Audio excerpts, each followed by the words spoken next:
மாண்புமிகு பாரத பிரதமர் நரேந்திர மோடி அவர்கள்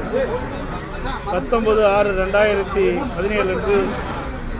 மதியம் என்னை தொலைபேசியிலே தொடர்பு கொண்டு இந்திய குடியரசுத் தலைவர் தேர்தலில்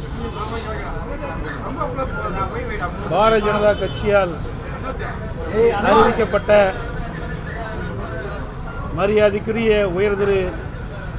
ராம்நாத் கோவிந்த் அவர்களை ஆதரிக்குமாறு கோரிக்கை வைத்தார். அந்த கோரிக்கையின் அடிப்படையிலே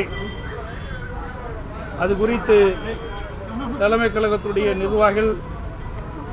தலைமை பொறுப்பாளர்கள் அனைவரும் ஒன்று கூடி ஒருமனதாக மாண்புமிகு பாரத பிரதமர் அவர்கள் வைத்த கோரிக்கை நிறைவேற்றுகின்ற விதமாக